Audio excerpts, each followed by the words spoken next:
So were you, I know you're in the tri-state area now. Were you born in that area as well? I was. Okay. I'm from Virginia originally, and I did leave for a while to live in New York, but I'm back in the tri-state area, which I know is where you're from, Yes. and I love it here, and I'm glad to be back. Yeah, it's beautiful. I did exactly what you did. I was born right in between DC and Baltimore Mm-hmm. for a little bit for Texas, and now I'm back and I love it. I've missed it. It's a stunning area. It's a cool area. I love the vibe. Right. It's awesome. So you were born there. And I know I've heard you speak about a near-death experience that you had when you were an infant. You didn't go into Yes. detail, you had just brought that up. So off the bat, you were already kind of having wild experiences. They started right away. And then you later got into, you did government contracting work for Yes. 17 years, and they were doing work on stealth aircrafts and advanced weapon systems. You were a skeptic of, aliens, UFOs, all of that. I know some of your coworkers had Yes, heard stories with you about seeing sightings over the Pentagon, and you were totally skeptic of I all. was. And Yes, very then bring skeptical. us, yes. So bring us, let's go into right around March of 2009. You were skeptical up to this point. Start wherever it makes the most sense for you, but walk us into the first sighting that you had, an experience. It wasn't even just a sighting. Experience, yes. So it was March of 2009. And I was at that point still working in government contracting.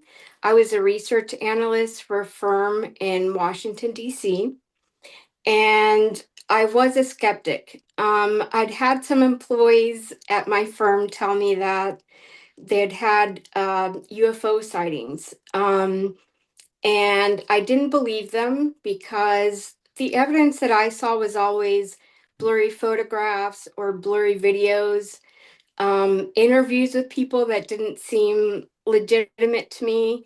I Mm. just didn't believe the stories. And it's not that I thought humans were the only creation that was created by God, and that we were the only people or the only things that existed, but I just really had doubts about UFOs and aliens and all of that. And I was a skeptic. And I have to admit that I just didn't believe people when they told me about their experiences until I had my own experience. And I'll go right into that. So it was March of 2009, and I was in Virginia. I was invited to a family gathering where some of my relatives were coming from overseas and from other states to my parents' house, and we were having a big gathering. So I was invited, and I came. I was going to stay for a whole week at the house. I had a guest bedroom that was located in the basement, and that location is important because that led to my UFO experience. So I was in the basement, and I also brought my dog with me, who was named Jake at the time. And he was a Sheltie mix that I got from a shelter.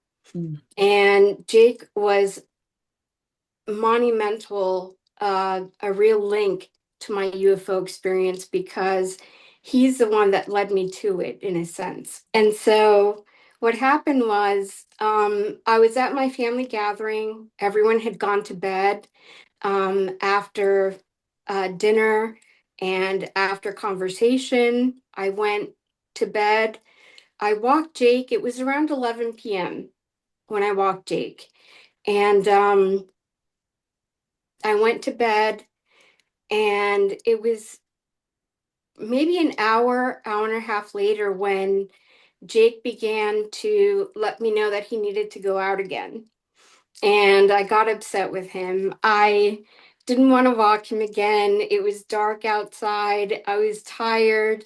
I'd had a long day, and I didn't want to let him out. But he kept signaling that he wanted to go out. So I said, all right. So I let him out, and we went out to the garden, and I was in the guest bedroom, which was in the basement. There was a doorway out to the garden in the basement. So instead of walking him on the street that late at night, I decided to just let him out in the garden. And when I let him out in the garden, instead of just going out and doing his business, Jake sat down and Jake looked up. Hmm. And I was puzzled by that. I was puzzled by that behavior. So I looked up also. And when I looked up, I noticed that the first thing I noticed was that there was no sound. The house is near an airport. Normally there are a lot of planes, sounds. There's a highway nearby, so there would be traffic. And I couldn't hear any traffic. I couldn't hear any airplanes, nothing. And when I looked up, the sky was completely black. I could not see any stars. Hmm. And I found that unusual. But I thought, well, maybe it's cloudy outside, you know? Um, but then as I looked up, I noticed a point of light that came down. It was not a star. It was a point of light that I saw coming down, and then it seemed to rest in the sky right above me, and it flashed 3 times. And I knew immediately that I was having a UFO experience that also felt like a supernatural experience to me. Hmm. And so as I looked up, 2 other points of lights emerged, and now there was a triangle formation in the sky. Um, it was a large triangle formation, and I looked down at Jake. Jake was still sitting right beside me. He had not done anything. He was just sitting right beside me. And as I looked up, I was overwhelmed with a feeling of joy. Wow. And as I was overwhelmed with this feeling of joy, there was a light that flooded me. And the only way that I can describe this is that I used the word translated because I don't remember the experience of being in the garden and then inside of the spaceship, but it happened. I don't Right. remember how I got there. You use the word translated versus like other people might say abducted. So I used the word translated because it was such a positive experience for me that I don't like to use the word abducted. It was not against my will. This was an experience that I'll remember the rest of my life. And so I was translated into this ship. And what I was told was there are 3 ships. So this triangle formation that I'm seeing is not one big ship. These are 3 ships in formation that have come down from a mothership uh, to contact me specifically. And I don't know why. I don't know why this was happening to me. And when I've related my story to some people, they've said, well, why didn't you ask this question? Or why didn't you ask that question? Why didn't this come up? Why do you describe things this way? Well, when you're in the moment, you're caught up. It's not shock. It was a very pleasant experience, so I don't relate it as shock. Um, it was something that was so wonderful that I couldn't think of asking any questions. I couldn't think of asking questions that maybe after the fact, after I could remember my experience, then thinking, oh, I wish I would have asked this, Mm. or I wish I would have thought of this, or paid more attention to this. But at the moment, it didn't occur to me. You're not thinking that way. And even the videos that I have on my channel of my sightings after 2009, there are moments when you see something and you want to capture it and you're excited. You don't know when it's going to happen. It's aerial phenomenon. Yeah. So you're not ready for it. Yeah. And this is why, and something I didn't know before for myself, this is why things come out blurry. This is why things come out as a short video. This is why things aren't clear for people Yeah. because you're caught up in that moment and you're so excited in the moment just to catch something that, it just doesn't come out the way that you would like to. Yeah. If you can talk about the ship, the beings, all of that, take as much time here. So when I was translated into the ship, what I saw was a spaceship that I was told or through telepathy, if that makes sense, Yeah. because there were no verbal words, no spoken words. It was all through my mind, in English, so that I could understand it, and they could also understand my thoughts. I saw three beings, and the beings were very tall, a lot taller than humans. They looked fit and they were dressed in robes. The robes looked to be of a linen cloth or a woven cloth that was of a color that was like an ivory color. And they were also wearing a sash across their robes that was purple. And these beings, I know that traditionally we hear about grays, we hear about the tall Nordics, the blondes, the blue eyes, or the reptilians. These were not the kinds of beings that I saw. These beings look humanoid, although they were very tall. They were much taller than humans. However, their physical features were asymmetrical in that their eyes were not larger than humans. Normally, you hear that they're larger than humans, almond-shaped eyes. These eyes look human. And so when I saw them, I was not taken aback. I was also filled with a feeling of euphoria, a feeling of joy, a feeling of peace, and a feeling of love. This was a reunion for me. I was told by them that they were my family, Hmm. that they had known me before I was born, that I existed before I was born, and that they knew me and they had followed me this whole time. Wow. And I was just completely taken aback by this. I was shocked. I didn't assimilate all of this until, of course, after the experience.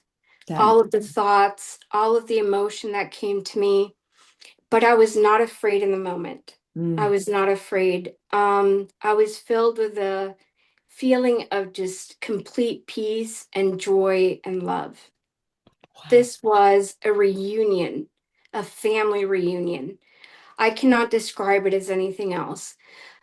These beings had light brown hair, not dark brown hair, but light brown hair verging on blonde. Their eyes were like a honey color, very light brown, like a honey color. And their skin was light.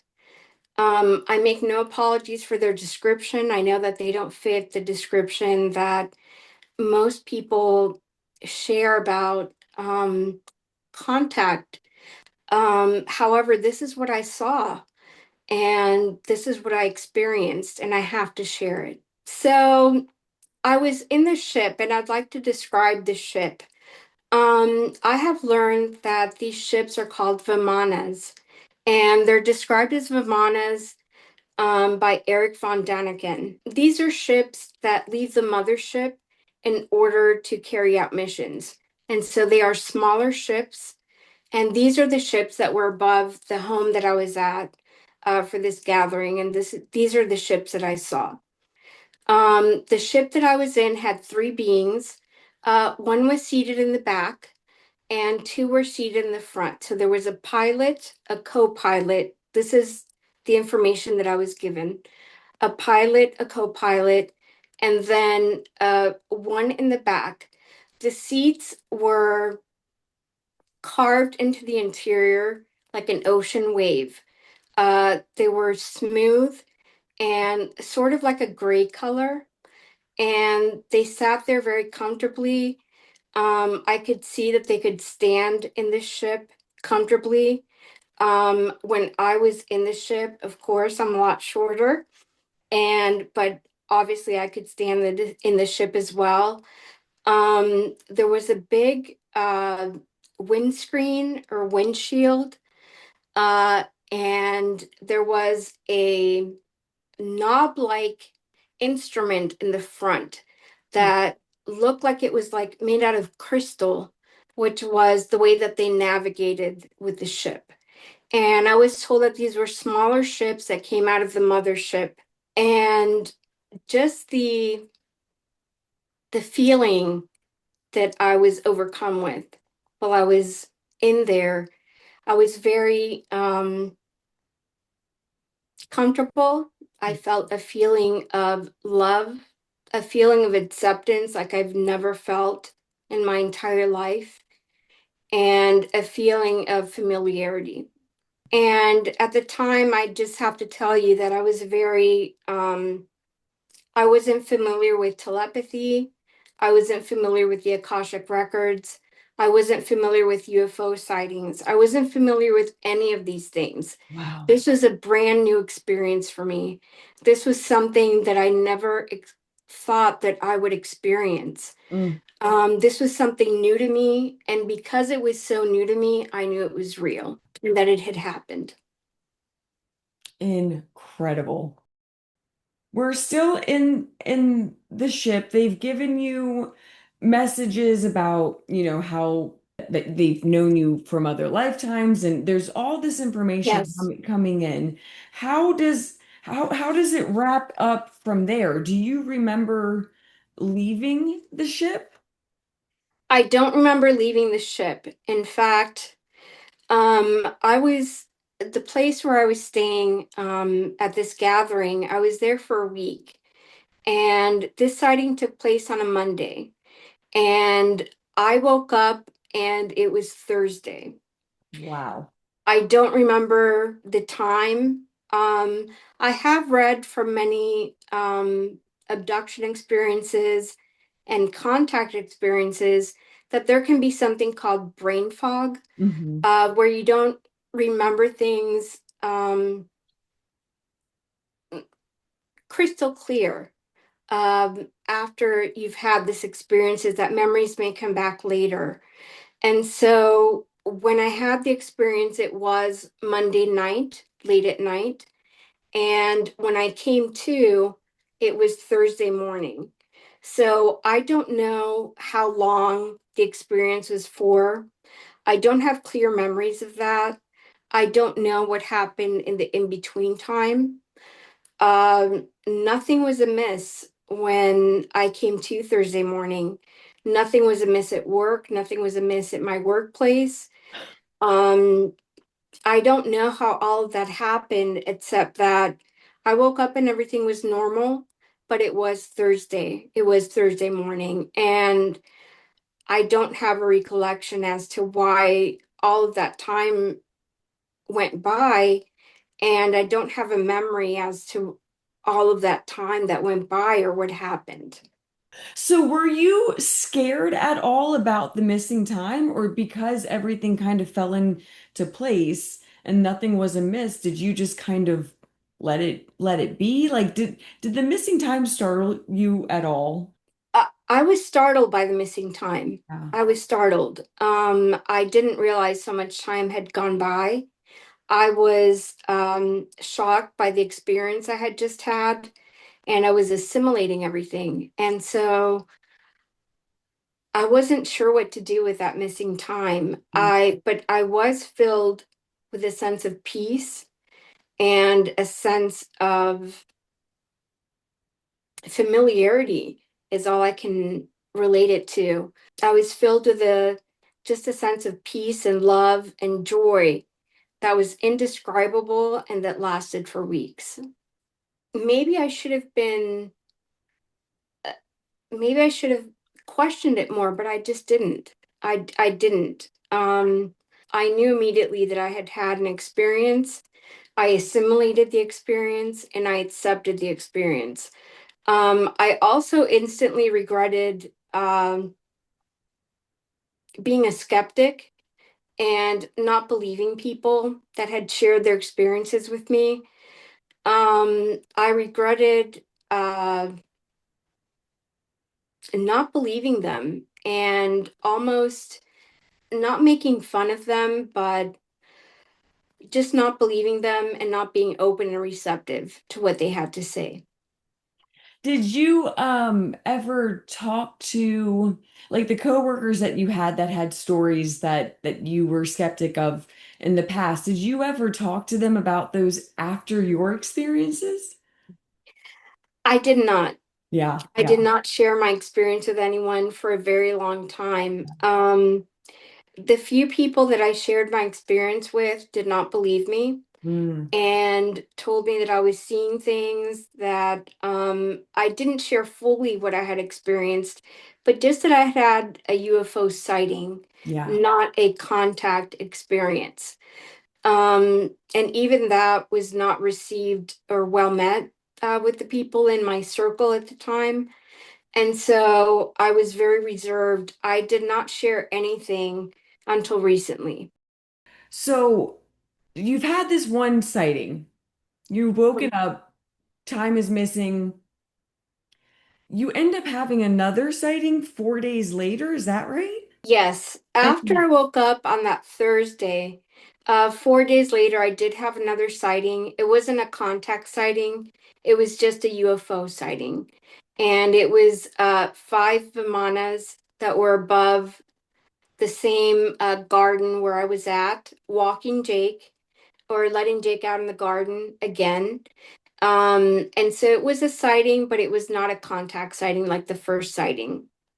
but this one involved your grandmother, right? Yes. Can you talk about this sighting and then we'll kind of talk about your grandmother and your family and how all that plays into this? My grandmother had always talked to me about how when she was in her 30s, my grandfather owned a large farm.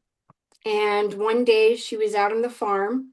Late at night, she went to collect some of the linen that she had left to dry out on, on the line. And she had a UFO sighting and it startled her. She ended up hiding under a bush. She was scared. And she would tell me the story as I was a child and as I was growing up. But as I grew up, I would say, I don't really think you saw anything. I think it was a helicopter or a plane or you saw something. I just don't believe in that. And she believed in UFOs, she believed in aliens. She always told me, I do believe in them. I do believe that they exist. There's something there. But I just never, it's not that I didn't believe her, it's just that I didn't share her experience and I didn't share her thought of thinking, I guess, at the time. Yeah.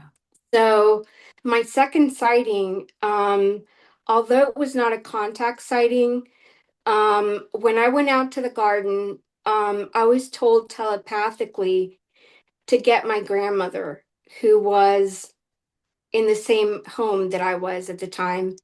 And I went upstairs and I got her, and she was awake and she was dressed, and it was very late at night. And when I went into her room, she said, "They're here.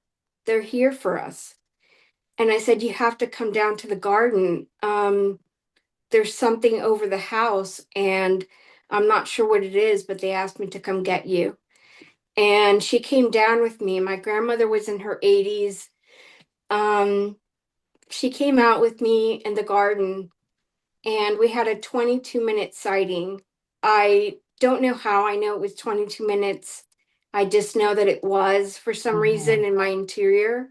You get that time, um, you get that time. I don't know how you know, but I just know it was 22 minutes. And so we were able to be in the garden and look at these vimanas that were over the house. And she was so happy. And I was so happy next to her. Jake was with us, my dog. And we watched them until they faded out and disappeared. And it was such a shared moment for us, such a significant moment because she passed away um, just a little while later. And it was such a significant moment for us. It's something that I'll always cherish near and dear to my heart, and that I have as a memory of her forever.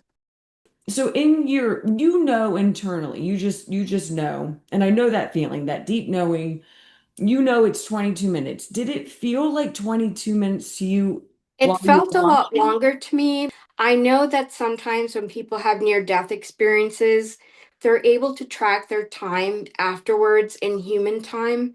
And so in human time, it was 22 minutes. From that moment to your grandmother's passing, tell me what took place between the two of you during that time, just what was shared between the two of you. The conclusion we came to is that this is a generational um, contact experience. She had a UFO sighting. I've had a UFO sighting. Um,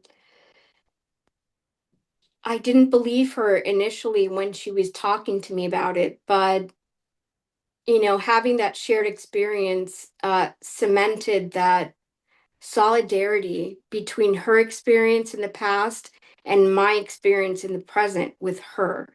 And so it was an incredible moment that I'll never forget, that I'll always remember, and that is a shared memory with her that we talked about many times afterwards until her passing. Wow, incredible. Okay, so I'm covered in goosebumps. I really am.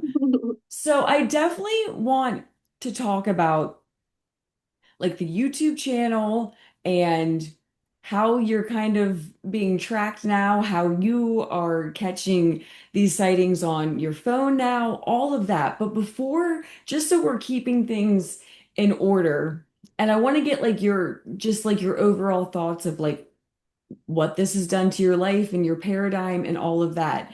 But before we get to that and what's going on now, I want to talk about your NDE that happened in 2020 because I'm sure Yes. that too has shaped, your paradigm and where you're at now too. So in 2020, I was married at the time. I am going through a divorce right now.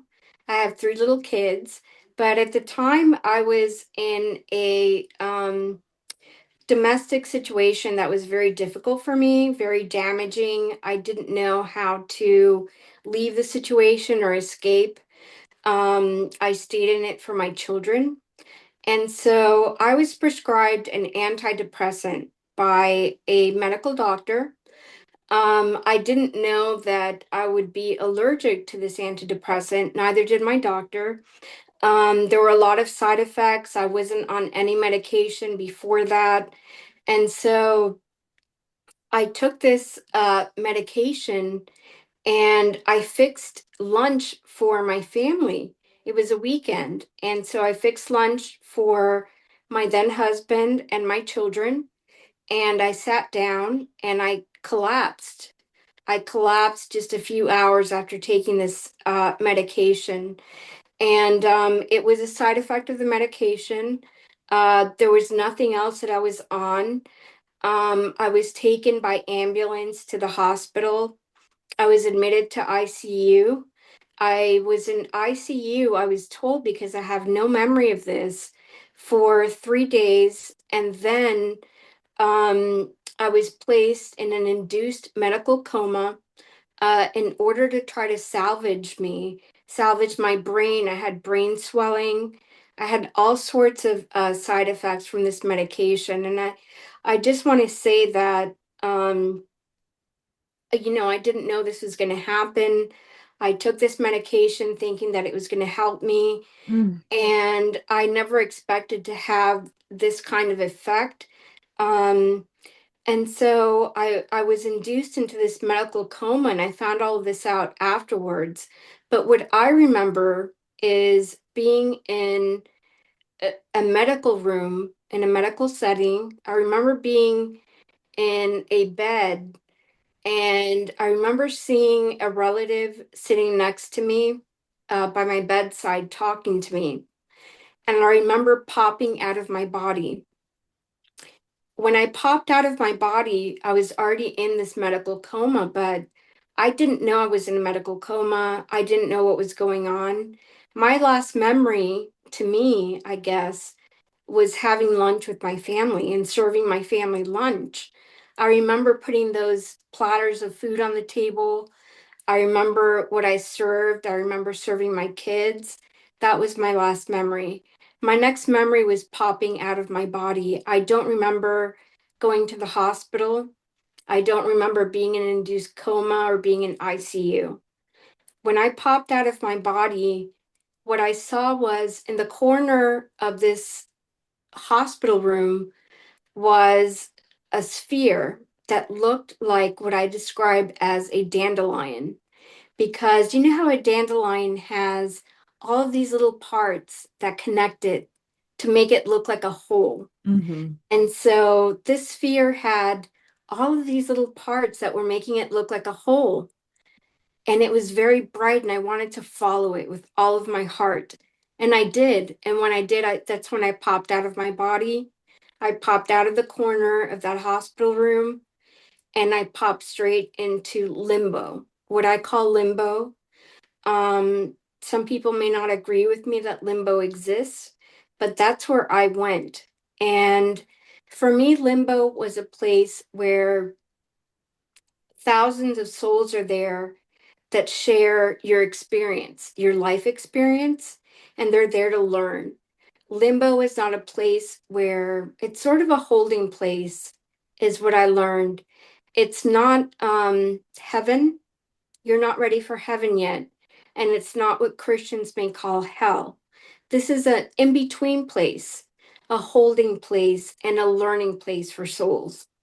And I was there with what I would call my soul counterparts, my soul sisters, my soul brothers, people who were in the same position as me, um, mentally, maybe physically and spiritually, and that they were all in this place and we were all there for a learning experience. And when I got into limbo, I just, it was as real life to me. mm, It was as real, or actually, I may have to say that it was more real than this life.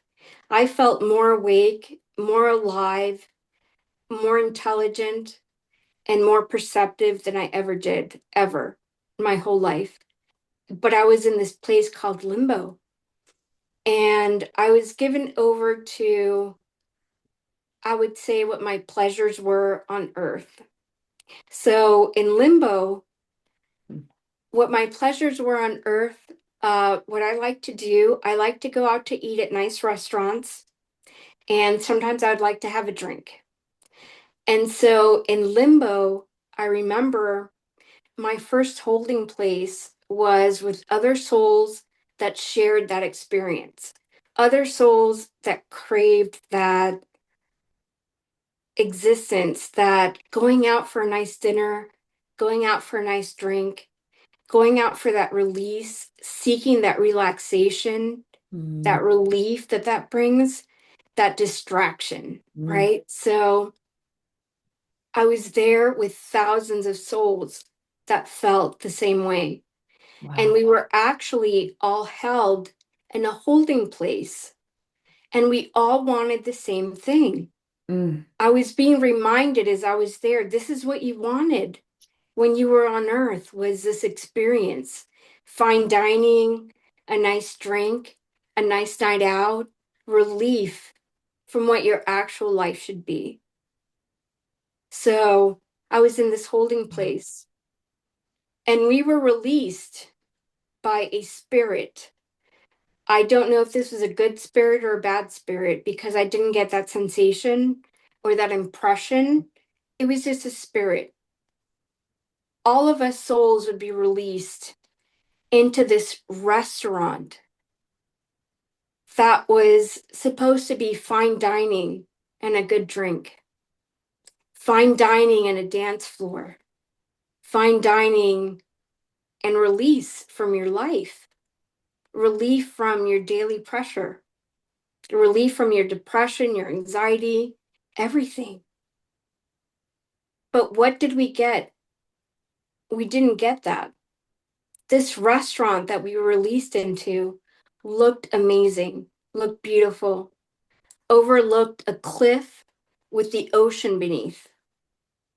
It looked beautiful, but there was no food in this restaurant Mm, and there was no drink. mm, There was nothing except all of us souls collectively put together, shoving up against one another, looking for food and drink and not finding it. mm. That's what we found in there. And then we were released again into a holding pen, and we would do it all over again. Wow. I have not heard your NDE yet. This is incredible. Um, this is just putting a lot into perspective. The you saying looking and not finding. This is Yes. making so much sense. Is this limbo space? Is this at all? Would you compare this to the void, or are these two totally different things? No, the void is a completely different space where souls go into when they have an NDE. This limbo that I was in was a completely different space. You are conscious there and you are there to learn. You're not there to go to heaven or to hell or to another lifetime. You are there to learn something and go back to your human lifetime. How did this wrap up? Is that the only experience you had while you were in limbo? Was it just this one restaurant? No, it was Keep not going. just that one experience. I was there for a total of, I was told through telepathy and through meditation afterwards. I was there for a total of 4 human months, but I Wow. was only in my coma for 8 days. Huh. So, but the equivalent of the time that I was in limbo would be 4 human months. Wow. I saw many things while I was there. The one other thing that I'll describe is the Garden of Memories. In the Garden of Memories in Limbo, I saw loved ones that I had chosen to not have contact with anymore, or that I didn't speak to anymore. And when I was in this garden, more than anything, I wanted to talk to them. I wanted to love them. I wanted to hug them. I wanted to have communication, but they wouldn't speak to me. They couldn't see me. I was in spirit form, and so they could not see me, but I could see all of my loved ones standing in this garden of memories, and I could not have a conversation with them. This put a deep desire in me when I woke up to contact all of these people and have a conversation with them, tell them I love them, tell them they were dear to my heart, tell them everything that I wish to have with them in my lifetime, and that the message was love and reunion and forgiveness. Mm. And that is one memory that stands out from Limbo. So the last experience that you remember of this, or like how did you just wake up in the hospital again? How did coming out of this, how was that for you? Well, I came out of the coma and I did not know that I had come out of the coma. I still thought that I was in limbo. And so Wow. for about 3 days, I kept talking to people, the nurses, relatives, friends that came to visit me, as if I was in limbo. I kept asking them, I said, "Are you real? Are you really standing there? Are you in the Garden of Memories? Am I awake? I just could not differentiate between limbo and my awakening state. It took about a week, and I was in the hospital for a total of about 6 weeks. I had to learn how to use my iPhone again. I couldn't remember how to use it. Wow. I had to learn how to walk upstairs again, walk downstairs. I was on crutches. I just couldn't remember basic things, even using a knife and fork. I had to relearn all of those things. And I was in therapy for quite some time for all of that, Mm. just because I forgot all of those things while I was in my comatose state. What an incredible story. This is blowing my mind. Hope, this is incredible. It really is. Oh my gosh. Okay. So let's, and again, if there's anything from 2020 to now that you want to touch on, feel free, but bring us up to speed as to where you are now, because you have the YouTube channel, you are almost seeing daily sightings, and you have Yes, control of this, and yes. they're guiding you. So go into, yeah, tell us about all of that. Just to update, I did open my YouTube channel just to post my summoning videos, which is where I meditate outside and I play music while I meditate outside. It's normally Navajo flute music that I use. Um, I'm partial to American Indian music, and so I do like to play that. And so while I meditate, I will point my phone to the sky and I will catch things on my phone, and that's what I post. Um, I've posted, UFO sightings, dragon sightings, and also beings, which I've captured on my phone, which are aerial beings, which are sentient beings. They're not UFO sightings. And these are all things I see them almost daily. And if I want to see them and I'm outside, if I'm in a meditative state, if I'm in a grateful state of mind, I'm able to point my phone to the sky and catch something. And I do see something with my phone. Sometimes I have to, look at it after my meditation and see what did I catch, if I saw something. But for the most part, I do catch something. And I've looked at some of your videos. I've slowed some of them down, and I'm gonna just do clips like at the end of this just so people can see them, and then I'll have your links to everything in the description so people can look further. But the dragons I find fascinating. So can you explain like how how that is for you? Like is it a knowing that this is a dragon, or how does all of that work for you? Dragons are different from UFO sightings. Dragons are, I'm not sure what they are actually. There's an account on YouTube called Custodian File, which is by Dr. Robert Sheepy. And I sent him some of my videos, which he analyzed, and he said, okay, these are dragons.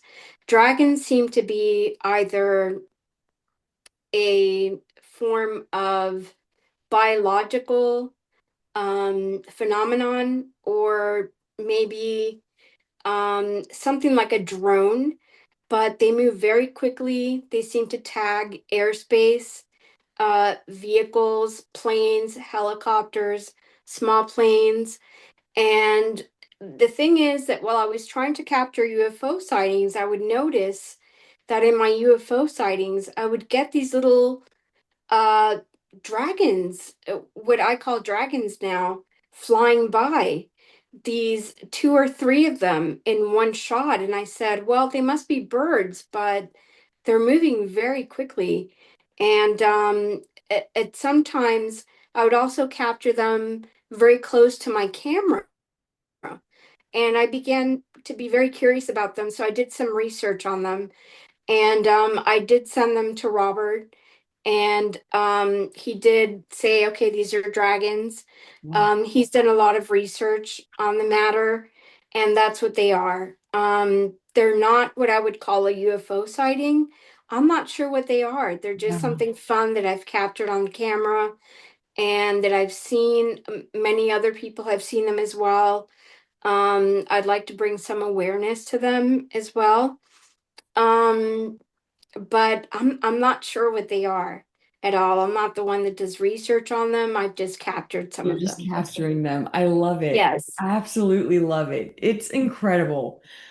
Okay, so where's like your head and your heart at right now? Like in your paradigm, like how has this changed your outlook on the world, on life, on yourself, just all of it, all of it.